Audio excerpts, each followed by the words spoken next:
Welcome back to Beyond the Uniform. I'm Justin Nassiri, and each week I interview military veterans about their civilian career. Today's episode number 49 with John Quarles. In the private company world, I mentioned that these companies are typically on 2 to 2.5 year funding cycles. If you don't get the next check in, the entity may go belly up. The person that feels the most pressure around that situation is the CFO, because you're looking at payroll, you're looking at vendor payments, you're looking at office lighting, and you've got better visibility into when things reach what's called cash exhaustion than anyone. And you expect CEOs to be very optimistic, heads of sales to be very optimistic and believing it will come. But when you're not seeing it, when you're not holding the sales order and you've got a backlog of payments, that can be pretty nerve-wracking.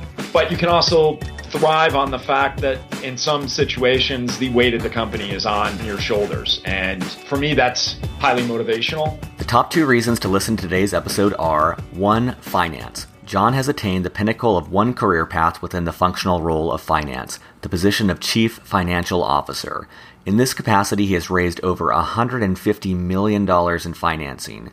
He talks about what it's like to be CFO, how he got there, and what he learned along the way. Number 2, SEALs. John is a Navy SEAL, and no matter how many I meet, it's still pretty cool. He's a great example of how determination and drive can help get veterans ahead.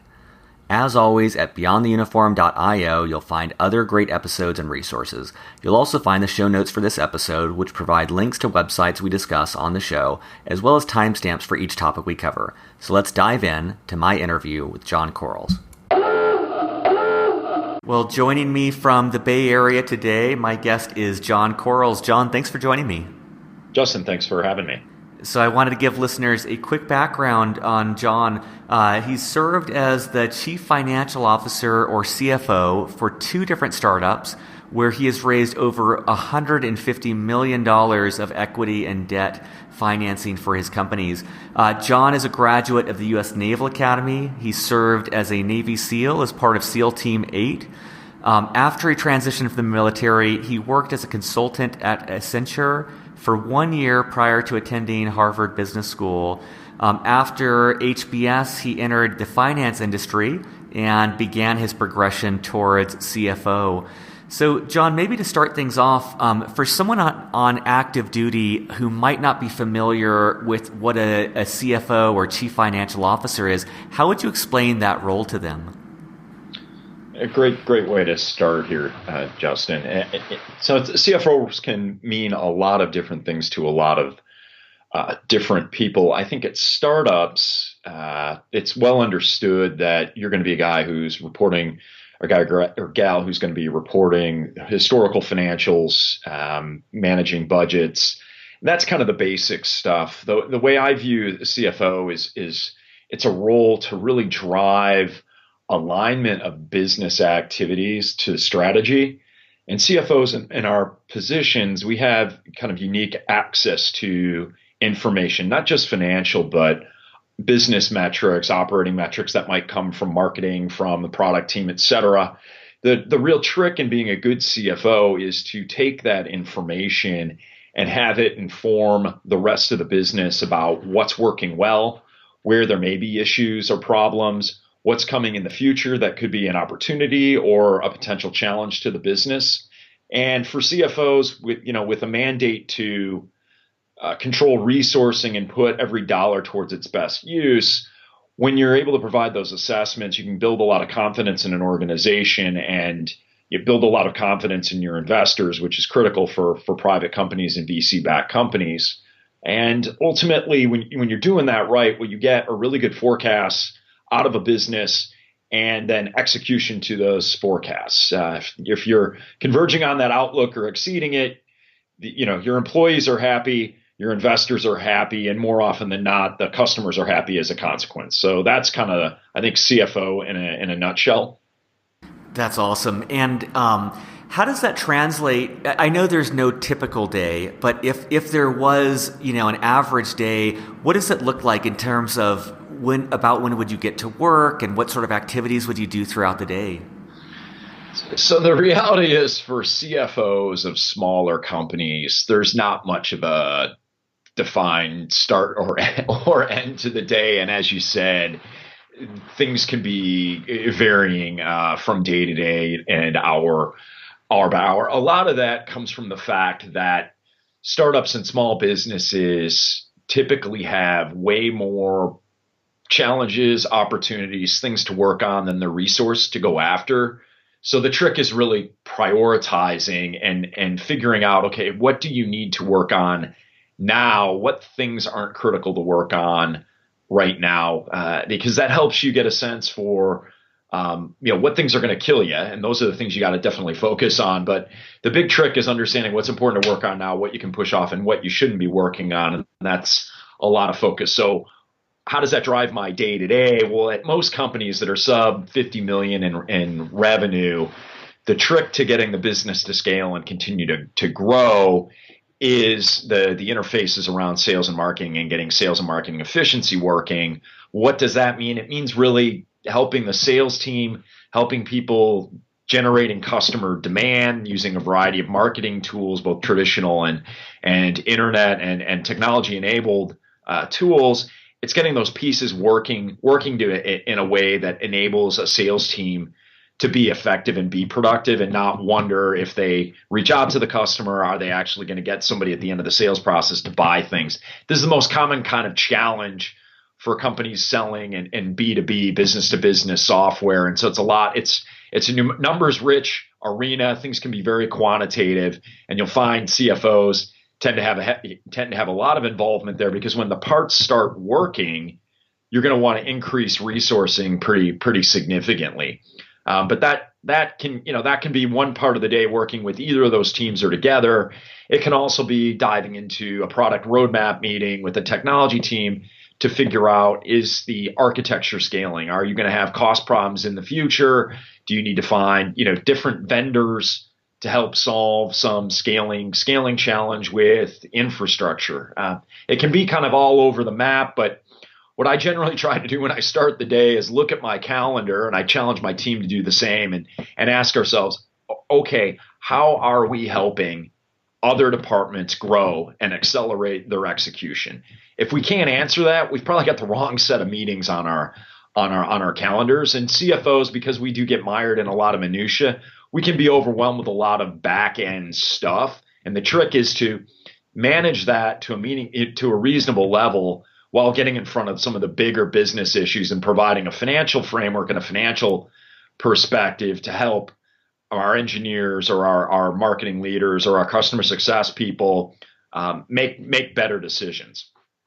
That's great. I mean, it seems like one thing that would be exciting about a role as CFO is you're just involved in every aspect of the company. Because you said, you have these finite resources, and so any resource you give to one department has to come from somewhere else. And so it seems like you'd have to be up to speed on product and marketing, and operations and customer support, and just knowing every facet of the company and knowing what they need. And it almost seems like you're the one with a couple feet back, where you're seeing the overall organization and all the complex movements within it, and having to make the call of which team is going to get more or less support. And I imagine that's quite a complex juggling act, but it really requires you to be conversant about every facet of running a company.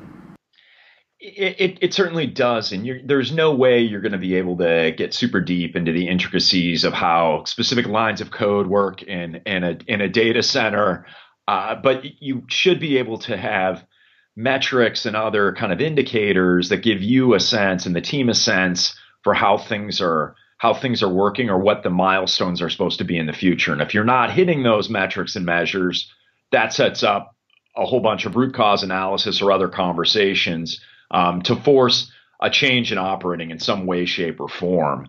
But inevitably in every one of these businesses, there are trade-offs being made, and sometimes there are elephants in the room that people don't want to discuss. And it could be something as fundamental as, we don't have great product market fit here. We rolled this out, we released it to customers, and we're finding that our sales team can't close these guys, or they're closing at a very, very low rate.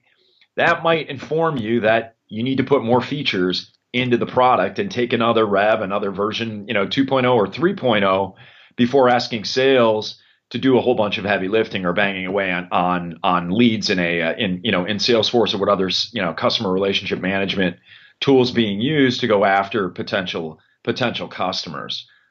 Focus is the big thing here, because you could dilute a product team's efforts with a lot of different things across lots of verticals and never really get good at serving any one of them. And what I found is that it's really critical to get really good at a few things, serving a few cases of customer use cases or verticals.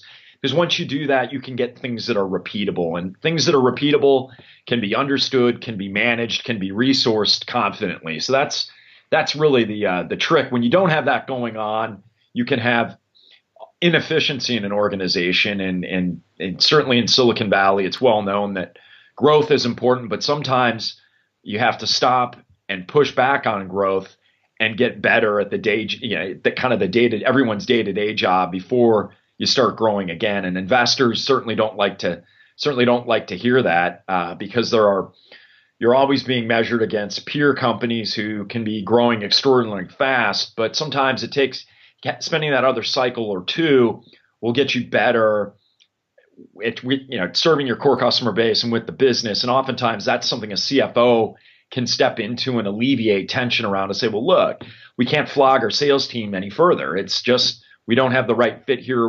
We don't have the right collateral here. And you can see that in the data. It becomes less of I think, or subjective kind of, set of discussions or arguments between two different departments versus something that's very data driven, that just says, nope, we need to work on X, Y, and Z. As soon as we get those things out, then we can start adding more people to the sales team, or then we can start international expansion, whatever it is. So much of what you're describing is so far out of my skill set. I'm just wondering, what have you found the most challenging part of being CFO? Well, I think it's sometimes you will step into situations where the pressures to perform or to make some suboptimal decisions I guess the pressures have already driven some suboptimal decisions, like international expansion that might be ahead of when it's actually needed. To give a very academic kind of example, if you're growing at 100% per annum, selling into the U.S., and the U.S. is believed to be $1 billion market, when you're at 10, 20, 30, 50 million in revenue, you probably don't need to yet dilute your attention on expanding internationally. But you'll find sometimes companies without even hitting 10 million in revenue will have a half dozen or more offices on 3 or more continents and a whole bunch of complexity. And you're stepping in as CFO into that situation, and I can speak from direct experience, and you're having to look at something that's tough to manage, doesn't make a whole lot of economic sense, and you've got to figure out how to bring that to light and get the right set of decisions made without making people feel like fingers are being pointed at them. That's the tough job, is when you do need to bring accountability for decisions that were suboptimal. It's, my approach in that is, don't focus on the who did what or why or what was in the rear view. Just look at the data you've got and craft the best plan forward. And that's really the trick here, is to get people to be informed from the past, not dwell on it, but use that information to guide the future and to be better in the future.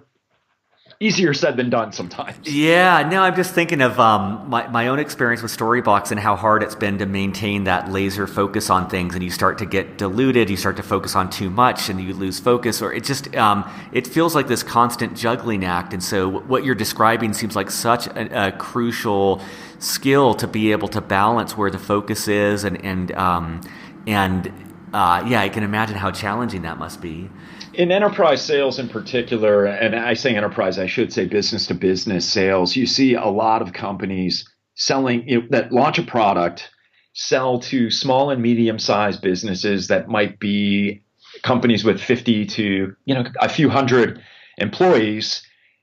They get a lot of traction. They have a lot of success doing that. And then it gets stuck in someone's head that if they just sold to larger companies like HP or Oracle or Dell or General Motors, that they could do their contract sizes would increase exponentially. And that's true, but to get there requires almost an entirely different way of approaching a customer, approaching marketing. It's essentially launching almost an entire business outside of the specific. And in many cases, you have to launch a different product too.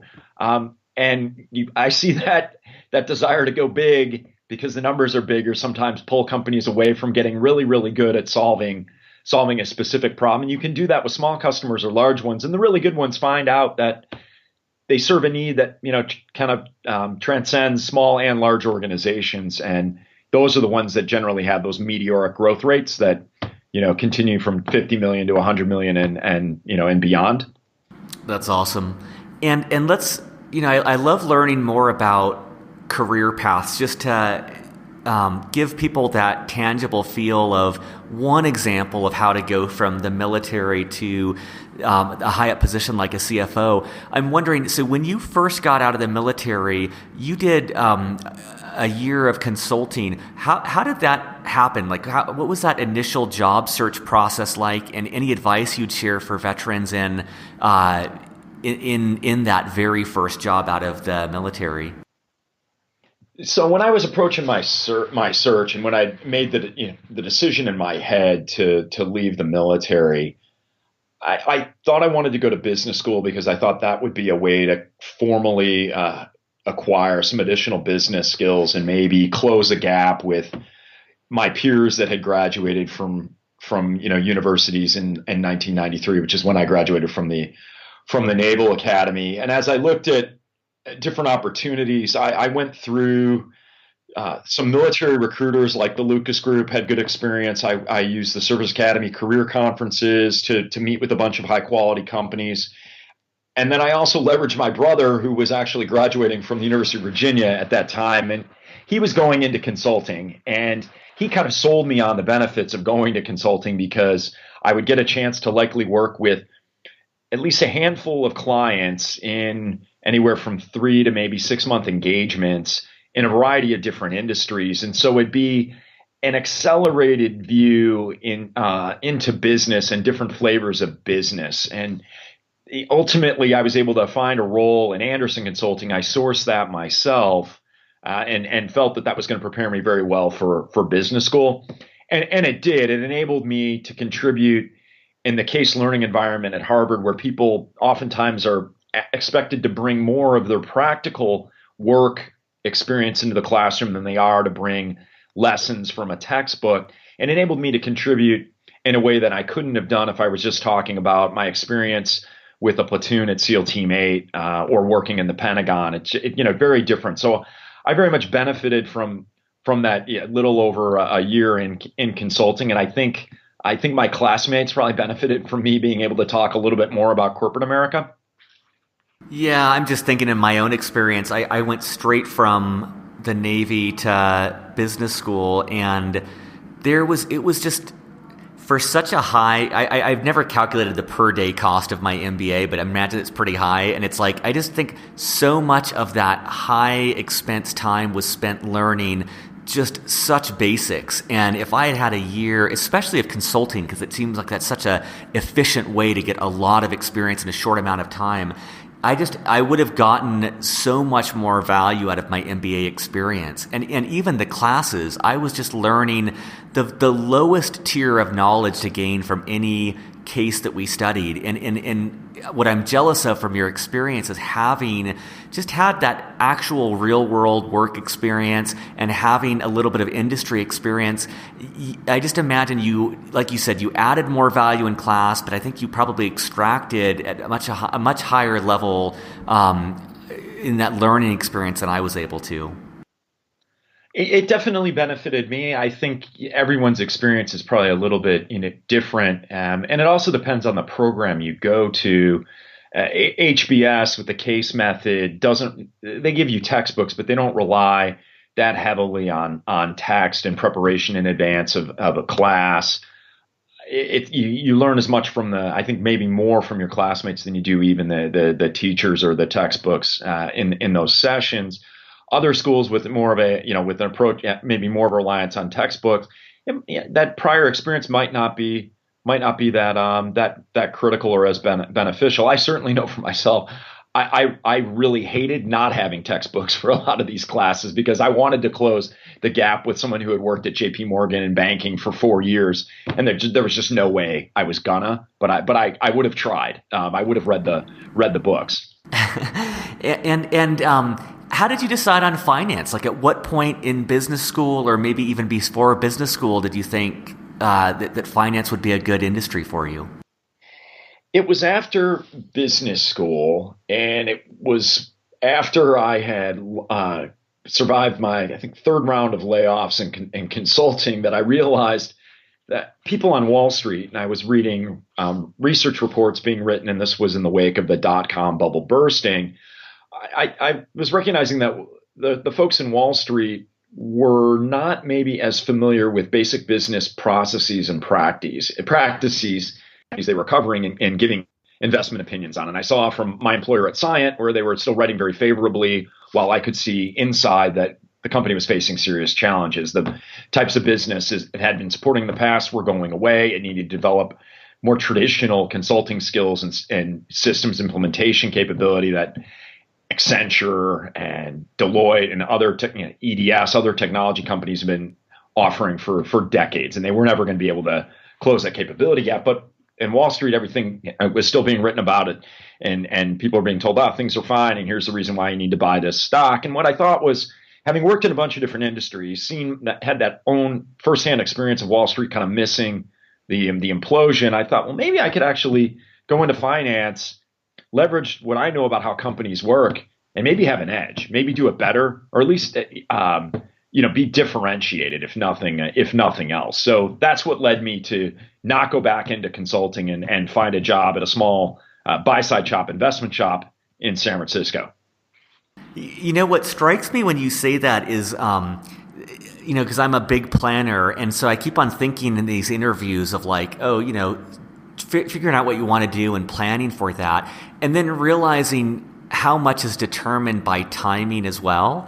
And so, you talked about when you were graduating and like there's all these layoffs in consulting, and that was a similar experience for me when I graduated from business school. And, I spoke with someone earlier today who went into finance, derivatives in finance right in 2008 when everything, just like the worst possible timing. And so it's just a good reminder too of like, despite all the best preparation, all the best plans, and kind of setting your intention in stone, and then there's just all of these things outside of our control that can have a dramatic impact on your career progression. And so it's just interesting that was, some component of what drew you to finance was just the macro trends and everything going on at the time that was so outside of everyone's control. That's exactly true. I don't know that I've gotten at peace or come to peace with that reality that there are things outside my control. I think I operate as a CFO sometimes, trying to control everything if necessary, which leads to 24-hour days sometimes.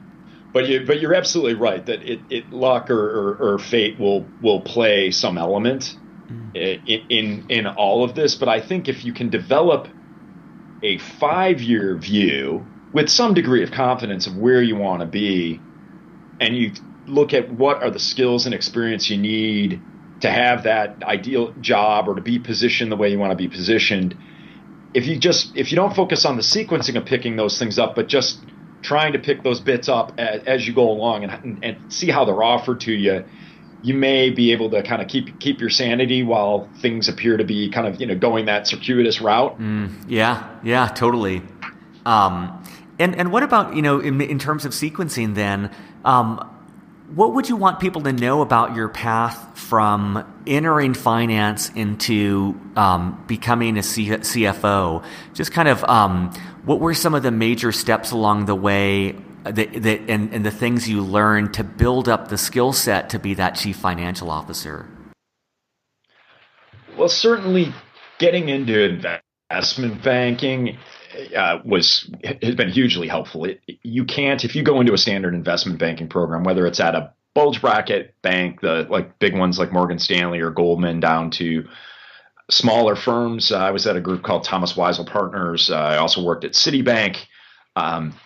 You can't help yourself, or you won't be unable to do anything other than be a super strong Excel user and financial modeler. And those skills become really, really helpful when you're a CFO, because you've already had the experience of trying to take the operations of a company and figure out why it makes sense to buy it and or sell it. But now you're in that CFO seat and you're having to basically, sell yourself on the opportunity, sell your employees on the opportunity to stay there, and why they're creating something of value, and giving your board confidence about that investment thesis as well. The Wall Street experience has been tremendously helpful. It certainly enables me when I'm running financing processes, and venture-backed companies generally get funded with checks that last about 2 to 2.5 years. Knowing how to go out and run that process to ask institutions for more money is certainly a great thing for a CFO toolkit. The other thing I did that was formal training post business school was to get a CFA, which is a Chartered Financial Analyst designation. It's a process that used to take 3 years if you took every exam and passed every exam the first time.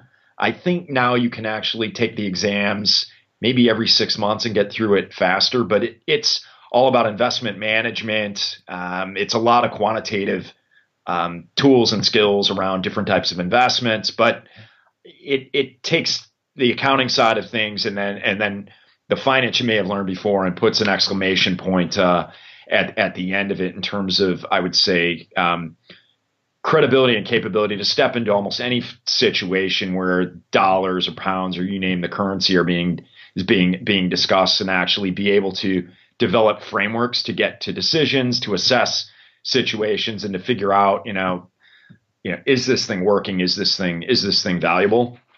That's great. And what are some?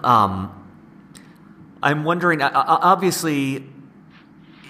Obviously, anything is possible, right? I'm sure that there's examples of people who have become CFOs from every conceivable background. But I'm wondering if you have any thoughts on what are some more tried and true ways or career paths for someone to become a CFO. And I'm particularly interested in, is an MBA like almost a requirement, or is that just one of many potential ways to eventually become a CFO? Yeah, having an MBA isn't a requirement at all. I think the traditional tracks to getting into the CFO seat have been through the normal kind of finance and accounting role, where you might have had a finance undergraduate degree, worked in a finance department at a company it could be financial planning analysis to start, where you're a low-level analyst, or it could be doing collections, taking customer sales orders and invoicing and then getting payment for them.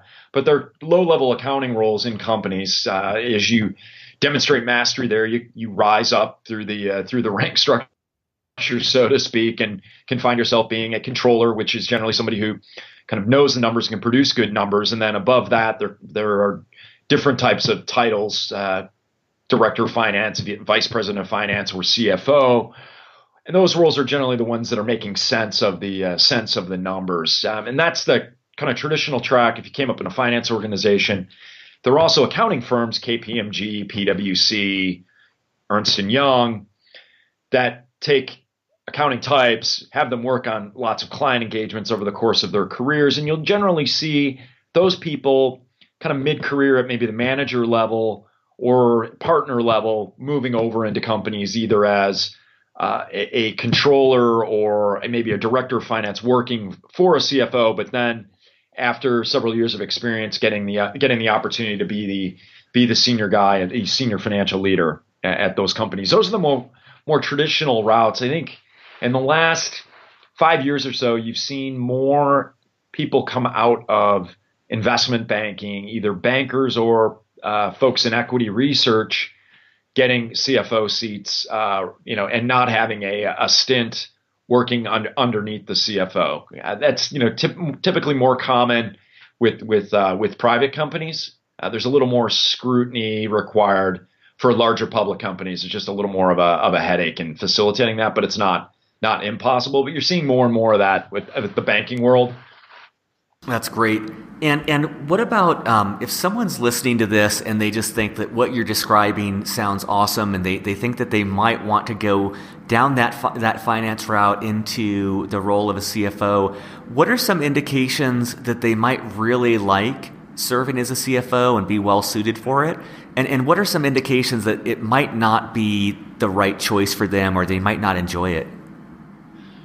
Yeah, good question. I think you've got to, first and foremost, you have to like numbers, and you have to find working in Excel to be an enjoyable experience. And it's not just working in the numbers, but you have to be someone that puts together things in an accurate manner. If you constantly have things where you're erasing stuff, saying, whoopsie, let me change that up, I gave you the wrong one.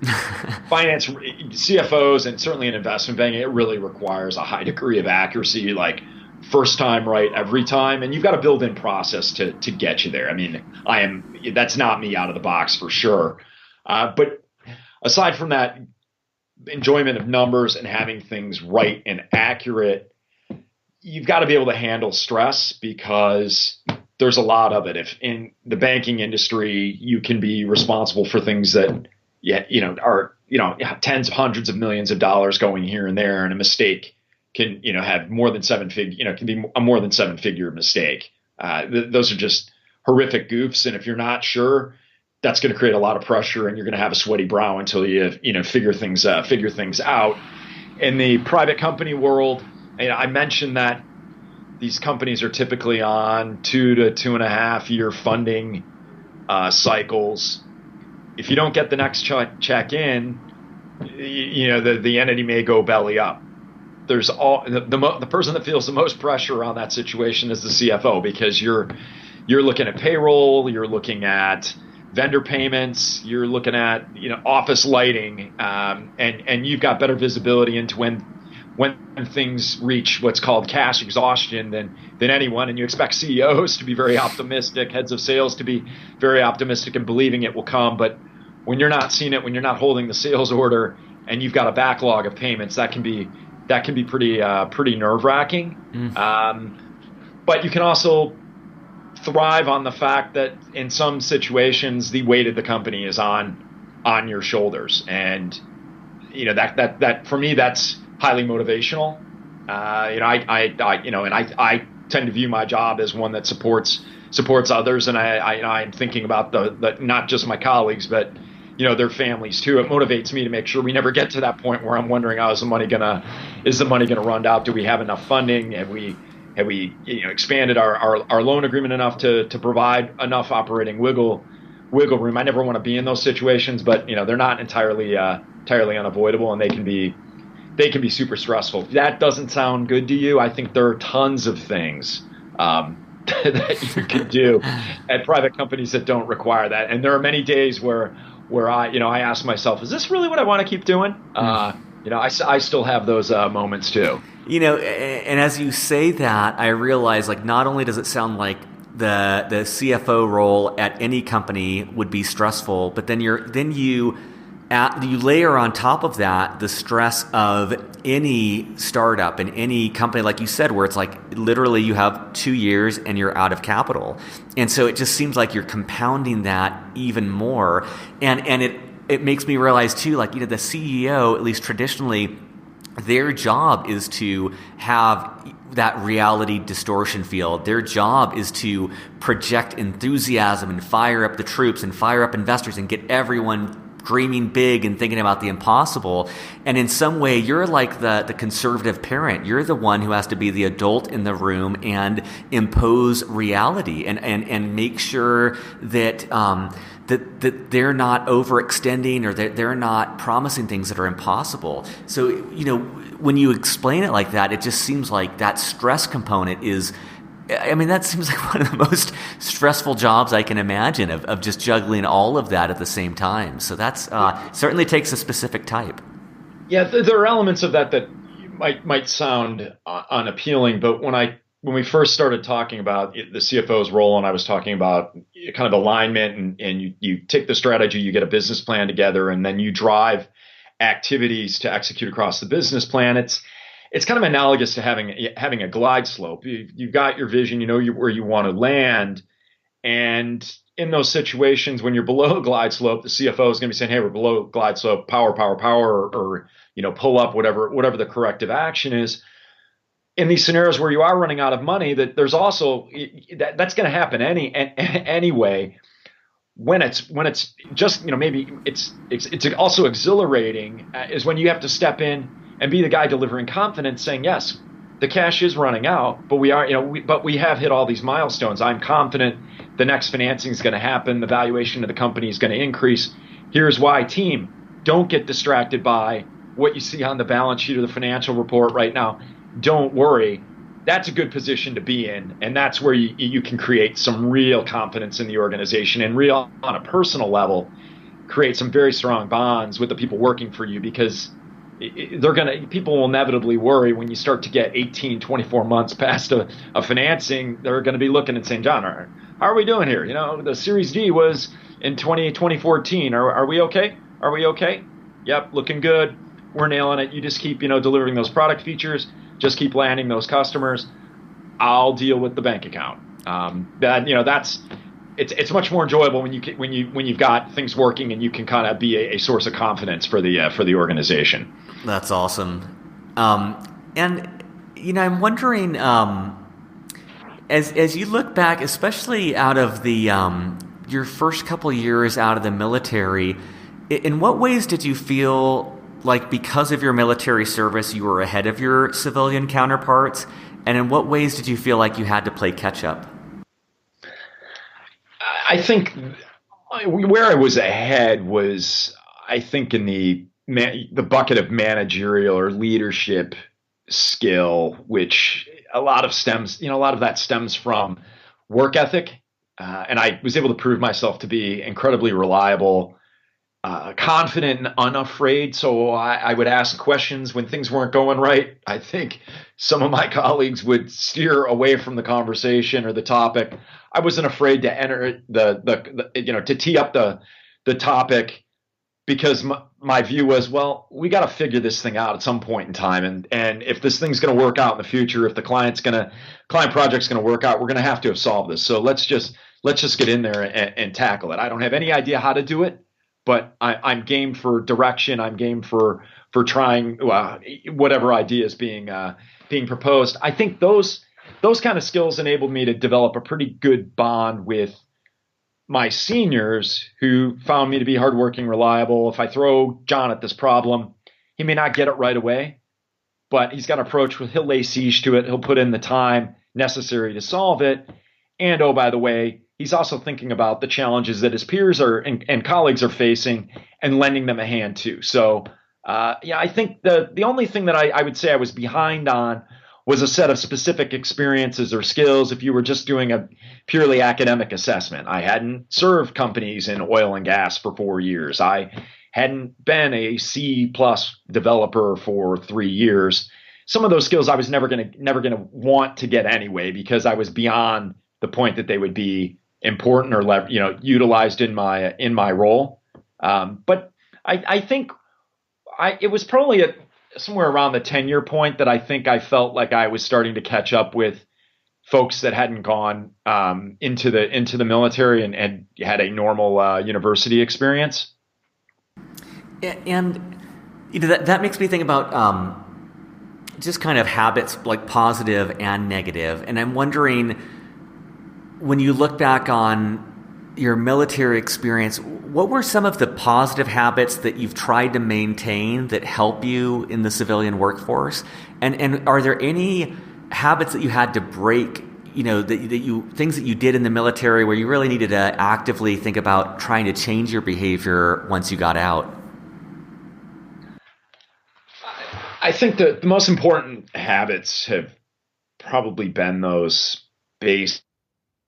I feel like I'm using that term work ethic a lot, but the getting up early, I generally try to be first guy in at the companies and the last guy to leave. I think hopefully I'm productive in between those two events, but that's definitely, I think, given me a lot of leadership by example, credibility with my colleagues, and not all people maybe share that same kind of commitments to an organization. I believe the more senior you are, I don't think you can have people questioning your commitment to the organization, or whether or not the startup is maybe some kind of lifestyle decision for you. They're fundamentally they can't exist or shouldn't exist with each other or be incompatible. But I've seen companies where that's not the case. But I think those basic habits of getting up early and thinking about others, not just breaking your pile of rocks if you've got that kind of a job, but looking over your shoulder and trying to figure out, okay, how is what I'm doing going to benefit the person next to me or the person in that office on the other side of the country. I think it's that orientation to the team that just comes natural. I think for military veterans, that's been the thing I've probably relied on the most. I think the thing I have had to probably restrain a little bit is maybe the candor or my willingness to run into something that might look like a cluster. And certainly, in this environment, I think, this day and age, the swearing like the sailor it's probably out of the Navy now, but certainly out of the corporate world too. But people definitely appreciate candor. I think it's all in kind of the tone. And I found that even the fearlessness and willingness to attack the elephant in the room or the forbidden subject, I think more often than not, that's gained me the admiration of peers and colleagues more than it's hurt me. That's great. Yeah, and I imagine too that the startup. I'm just guessing that the startup world prizes that candor and straightness more. Maybe that's not true. I don't know, but I can imagine that in the Bay Area in particular, that it's very open to kind of more direct feedback. Though maybe it have to be cushioned more or a little bit more softened.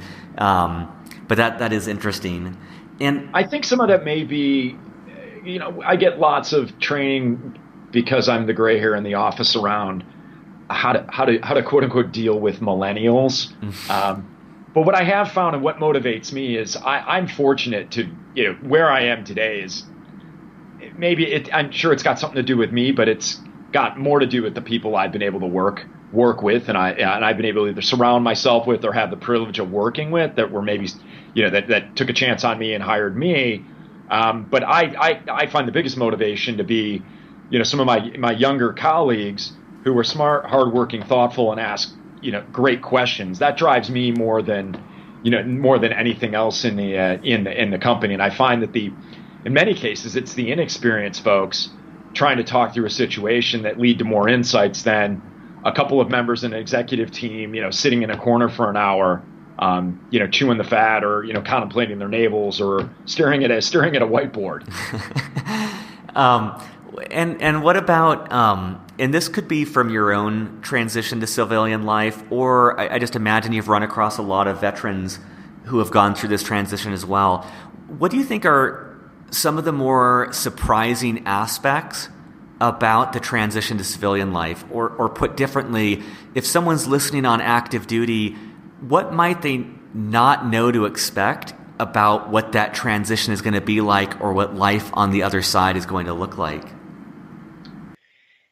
I think there are a couple things to consider. I think first, it's gonna feel awkward. There's just no way around that. It's gonna be different. You're gonna have some freedoms you didn't have before. There's gonna be stuff that people don't care about that used to occupy a lot of your time when you were quote unquote on the job. I think that the trick is first to realize that your first job is probably not gonna be your ideal job.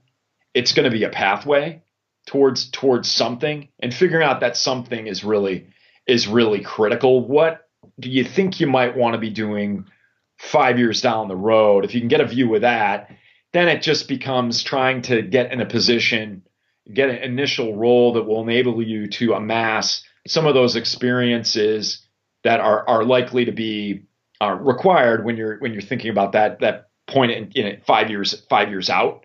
And for me, the tough part in this was, even when I knew I was going to business school and I was doing the work at Accenture, and this certainly was true after business school, was trying to get a sense of kind of purpose in that career path. It was hard to do. And it took a few, cycles and soul searching myself to figure out, well, what do I want to be later in life? I always thought I wanted to be a very competent manager with a broad skill set. Even though I'm kind of deep in finance, I think of myself first and foremost as a manager. That was kind of what I figured out was going to be my guiding light.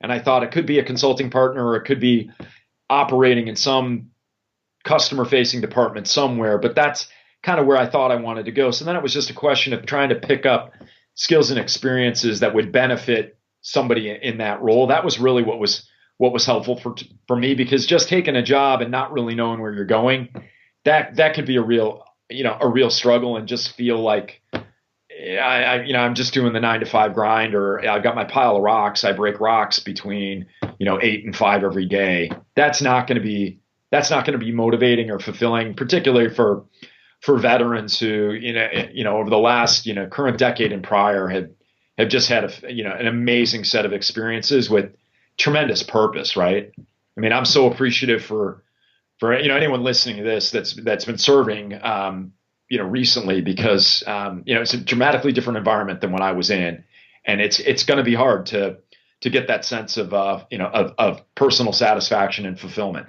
So I love a lot about what you were saying, and one of the things that strikes me is I really like what you were saying about that you don't have to figure out where you're going to be in 20 years, like minimize that pressure. And I like that thought of looking maybe 5 years ahead. And I realize in thinking of you as an example, I keep on viewing you as like you were a CFO, and then maybe that's what you knew you were going to do all along. But in hearing your story, it's kind of like you're making one decision after another. You're taking the information you have, and you're making the decision for what you want to do next. But it's not like you always knew you were going to be a CFO and you were strategizing on how to get there. And I think that hopefully that minimizes the pressure for people listening to think that you don't have to have it all figured out. Just make the best decision based on the information you have, and kind of take it one step at a time. Yeah, that's very true. I never thought I would be a CFO, and I don't think CFO will be my final ending place either. But what I tried to do was amass a set of experiences that I thought would make me a more competent business manager. And as I think I said earlier, I've picked up a lot in the financial realm of things, but I look to broaden myself further, and have certainly as a CFO sought out experiences and opportunities to manage things that are non-traditional when it comes to CFO career path, including things like sales operations, business development, customer success. I'm still very much trying to learn and trying to get more experiences and stretch myself to become just a better business person. That's great, and I imagine it's always easy to remain I know for myself, it's always easy to remain in my comfort zone, and I kind of, get close to mastering a skill, and it's so easy just to try and stay there and milk that for everything it's worth. And yet at the same time, I know that the most enjoyment and fulfillment and growth I've had is when I push myself out of my comfort zone. And so it's refreshing to hear you say that you're thinking about things that are non-CFO related, because in my mind I'm kind of like, well, you've nailed such an incredible position. I just imagine you would stay in that sort of role forever, and that I imagine that also wouldn't be much fun, and you're not learning and challenging yourself and growing in different ways. And so I think that's also a good reminder for listeners. Yeah, I agree. I mean, there's some people that are wired and happy to do that and get very specialized. They do that really well, and it can be easy when you get really good like that, or you can continue to challenge yourself with that unique set of experiences. I think I'm probably wired to seeking out new challenges and maybe getting bored, or certainly I question myself if I start feeling comfortable, if there's something wrong with me. And I think that shaped a lot of what I've done and where I am currently and what I'm looking to do in the future. Awesome. Well, I always like to end on a more open-ended question, and I appreciate all the advice you've given in terms of finance and CFO and career progression. I'm just wondering, is there anything I didn't ask about, be it personal or professional, that you'd want to share with veterans? Any advice about anything they might be interested in that we didn't cover already? I think the big thing, is I think back to making this decision to leave the military and go into the corporate world 20 years ago. Everyone in the audience should just believe me when I tell them that they'll be able to do whatever the job is they get. They'll be able to do it and do it well. And so take confidence with them, because they've been doing the hardest jobs in the world, and they've been doing that extraordinarily well.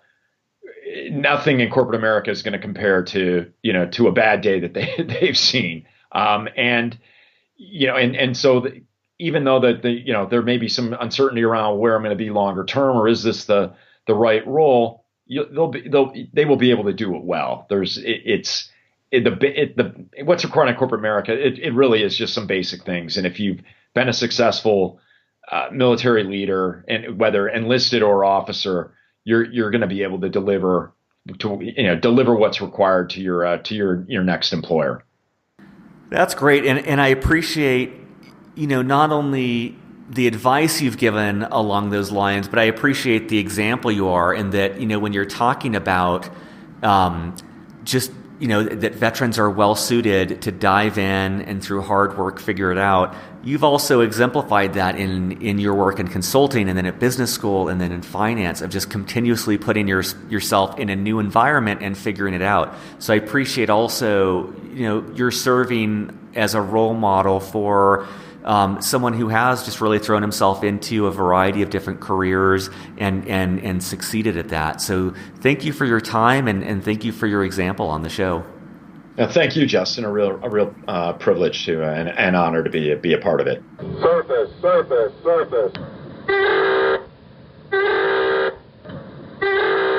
Thanks for listening. Before you go, 3 important announcements. First, if you believe in what I'm doing and believe in supporting veterans in their careers, please, please, please help me spread the word. The best way I know to do that right now is by taking 18 seconds to write a review on iTunes. It would mean a lot. Second, based on my interviews, I'd advise any and all veterans to look at servicetoschool.org and the American Corporate Partners. Both are completely free for veterans and give you a lot of great resources for your education or professional life, respectively. Third, there are a ton of other great interviews, resources, and data at beyondtheuniform.io. Check it out, share it with your friends, and drop me a line if you have any feedback, because I'd love to hear from you. Thanks, and see you on the next interview.